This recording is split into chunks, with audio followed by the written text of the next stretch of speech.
오늘 우리 주신 하나님의 말씀은 열왕기하 10장 1절에서 11절까지의 말씀입니다. 열왕기하 10장 1절에서 11절까지 우리 한 목소리로 봉독하시겠습니다. 함께 봉독하십니다. 시작.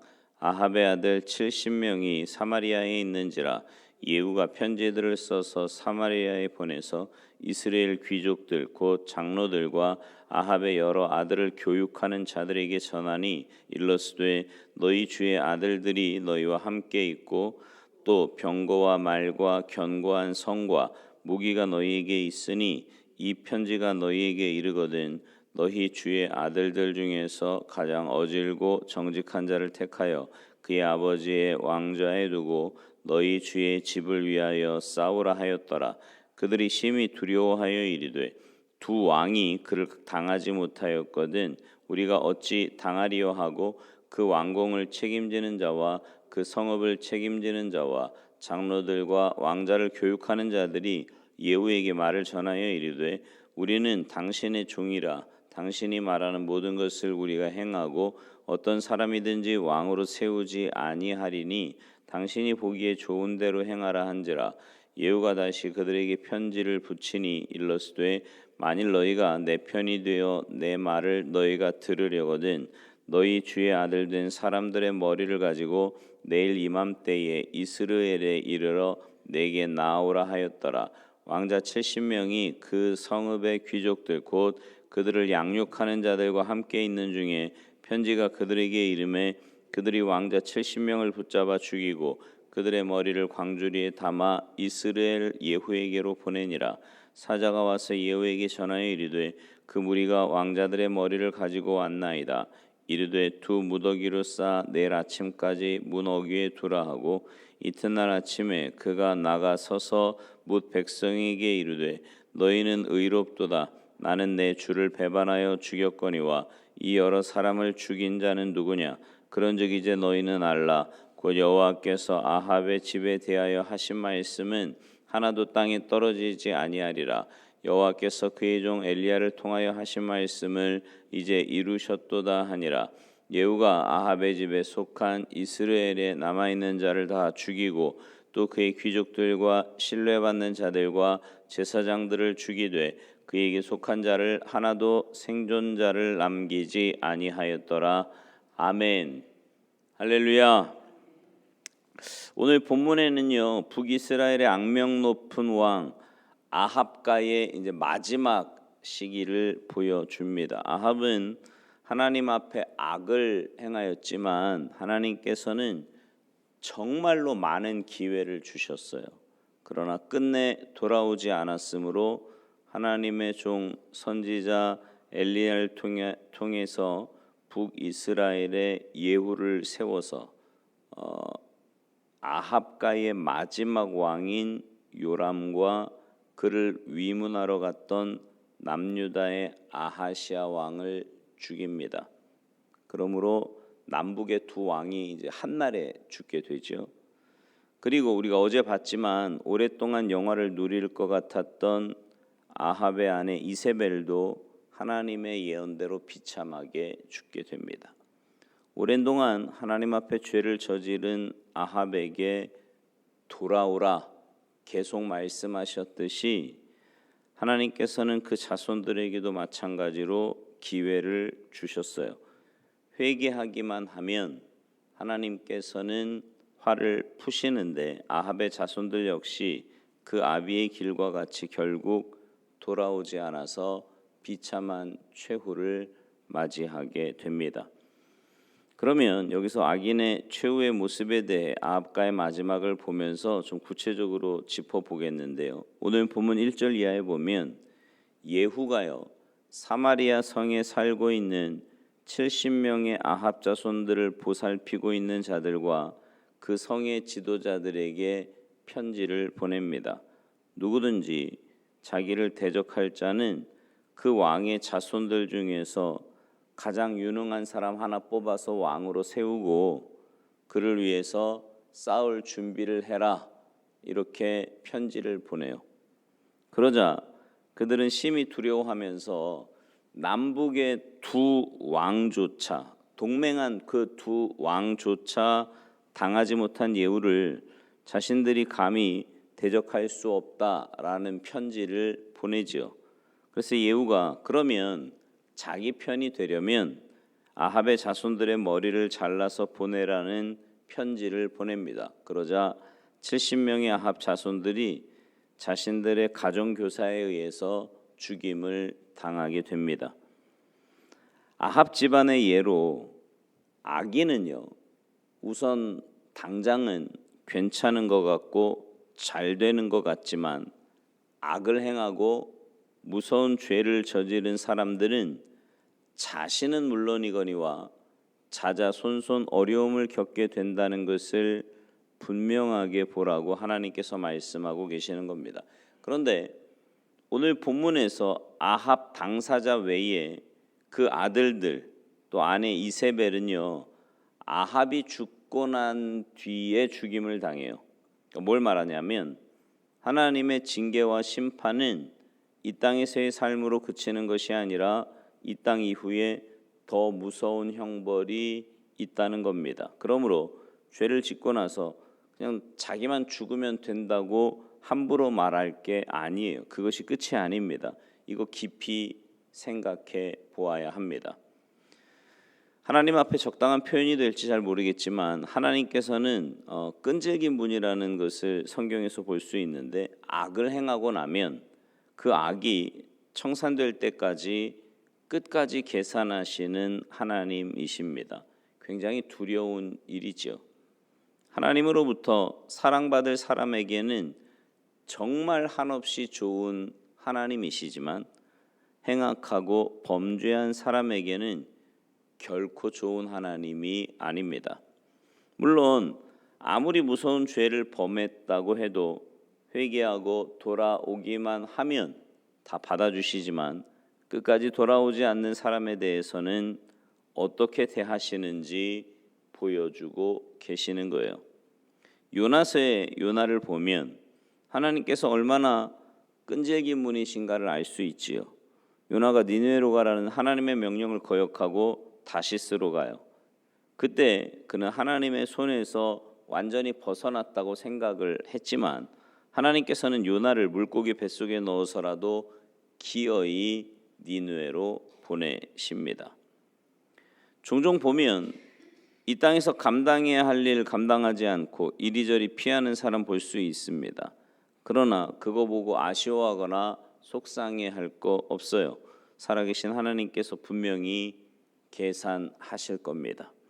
회개하지 않고 끝까지 죄 중에 있는 사람들을 하나님은 결코 그냥 두지 않으십니다.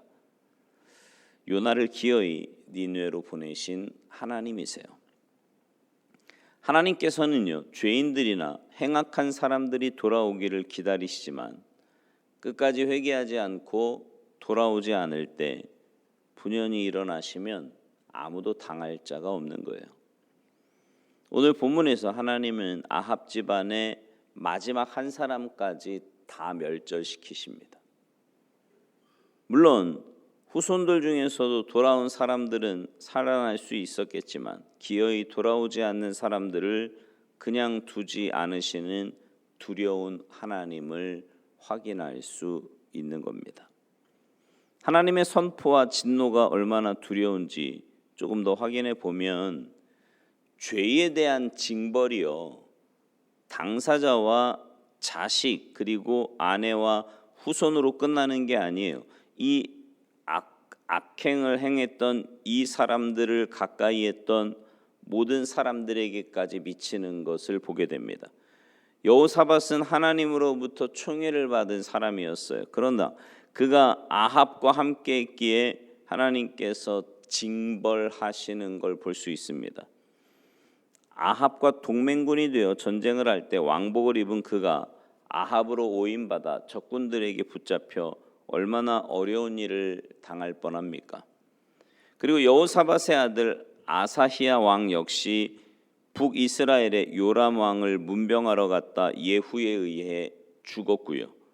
유다에 있던 42명의 아하시아 친척들은 북이스라엘의 왕족들을 문안하러 가던 중에 예후에 의해 모조리 죽임을 당하게 됩니다. 악인을 위문하러 갔기에 이 사람들을 징벌하실 정도로 하나님께서 악인을 얼마나 미워하시는지를 보여주고 있는 겁니다. 악인의 죄가 얼마나 무서우며 그 죄의 빛이 얼마나 멀리 가는가를 말씀하고 계시는 거죠. 그리고 이스라엘뿐만 아니라 사마리아에 가서 남아있는 아합의 남은 친척들까지 모조리 죽입니다. 예후가 죽였지만 하나님께서 이 악인과 함께 했던 사람들을 얼마나 싫어하시는가를 보여주시는 겁니다. 뭘 알 수 있어요? 악인은 가까이 하기만 해도 그 죄가 자기에게 미침으로 의인은 악인과 가까이 하는 것이 아니라는 거예요. 우리가 잘 아는 시편 1편에 보면 복 있는 사람은 악인의 꾀를 따르지 아니하며 죄인들의 길에 서지 아니하며 오만한 자들의 자리에 앉지 않는다, 이렇게 말씀해요. 가까이 하지 않는다는 거죠. 순서를 보세요. 꾀를 따라가다가 그들의 길에 서고 그들의 자리에 앉아요. 그러니까 점점 깊이 빠져들어가는 것을 보게 되지 않습니까? 우리는 자기만 바로 서면 된다라고 생각을 하지만 우리 인생이요, 그리 강한 존재가 아닙니다. 내가 선하게 살아야지 한다고 그 선을 그렇게 오래 붙들고 있는 존재가 아니라고요. 이 세상은 어둠이 권세를 잡는 곳이기에 의와 선은 힘을 잃어버리기 쉽습니다. 하나님과 함께 할 때 의와 선을 붙들 수 있지만 악인과 가까이 할 때 어느덧 그 힘을 잃어버리는 거예요. 그러니까 자꾸만 뭔가 인정에 끌려서, 분명히 그런 분들이 있거든요. 잘못된 줄 알지만 그래도 어떡하겠냐고 이러면서 악한 모습에 대해서 자꾸 동조하고 이런 모습이 있는데 절대로 그래서는 안 된다라는 겁니다. 왜요? 우리는 쉽게 물들거든요. 우리의 죄성이 그래요. 그래서 하나님은 그 길에 서지 말고 가까이 가지 말라고 말씀하시는 겁니다. 그래서 복 있는 사람은 악인과 가까이 하는 것이 아니라고 주님이 분명히 말씀해 주시는 거지요. 그러니 말씀이 그렇다면 말씀대로 순종하며 살아야 되지 않겠습니까? 아니라고, 나는 괜찮다고, 어디 가든지 나만 신앙 똑바로 잘 지키면 되는 거 아니냐고. 못 지킨다니까요. 물들어요. 결국은 물들게 돼 있어요. 악인의 자자손손까지 추적하시면서 진노하시는 하나님의 모습과 더불어서 하나 더 생각할 게 있는데, 그것은 뭐냐면 하나님께서 선인과 의인을 얼마나 사랑하시는가 하는 겁니다. 악인은 3, 4대까지 보응하시지만 의인은 수천 대에 이르기까지 챙겨주신다 말씀을 기억하실 겁니다. 그만큼 더 사랑하신다는 거지요. 여러분 가운데 하나님으로부터 크신 은혜와 사랑, 그리고 귀한 선물을 받을 자격이 없음에도 불구하고 혹시 지금 받고 계신다면, 어쩌면 여러분의 집안의 어른들이 혹은 여러분의 신앙의 선배들이 선한 일을 많이 하셨기 때문에 여러분들에게 그 열매가 돌아오고 있는 건지도 모릅니다. 그러니 여러분도 선을 많이 쌓으며 사시기 바라요. 그러면 하나님께서 결코 잊지 않으십니다. 여러분의 기도를 하나도 땅에 떨어뜨리지 아니하듯이 여러분이 행한 손길 하나하나를 기억하셔서 여러분과 여러분의 자녀들에게 은혜로 베풀어 주실 겁니다. 하나님께서는 악을 끈질기게 찾아가듯이 선과 아름다운 손길도 오래오래 기억하십니다. 그러므로 내가 받을 생각 꼭 하지 말고요. 성경의 말씀처럼 빵과 떡을 떼어 물 위에 던지십시오. 그러면 하나님께서 그 선을 기억하시고 여러분 때뿐만 아니라 여러분의 자녀, 자자손손에게 그 은혜를 베풀어 주실 줄 믿습니다. 바라기는 의인된 여러분 모두가 하나님의 뜻에 순종하시고 하나님의 뜻대로 행하며 사셔서 하늘의 상급을 쌓아갈 뿐만 아니라 이 땅에서도 자자손손 하나님의 은혜와 복 가운데 사시는 복된 인생, 복된 가문 되시기를 주님의 이름으로 축원합니다. 기도하시겠습니다. 하나님, 하나님의 말씀에 순종하며 사는 것이 얼마나 복된 일인지 깨닫게 해주셔서 감사합니다. 말씀 원리대로, 말씀이 가르쳐 주시는 대로 순종할 수 있는 믿음 허락하여 주셔서 내 생각과 경험과 감정과 고집대로 살아가는 어리석은 인생이 아니라 하나님께서 말씀하시는 대로 우리 안에 계신 성령님께서 이끄시는 대로 온전히 순종하며 살아가는 참된 믿음의 사람들 다 되도록 은혜 내리어 주시옵소서. 오늘 하루도 주님과 동행하며 주님 뜻에 순종하는 복된 인생 되기를 간절히 바라옵고 나오며 예수님의 이름으로 축복하며 기도하옵나이다. 아멘.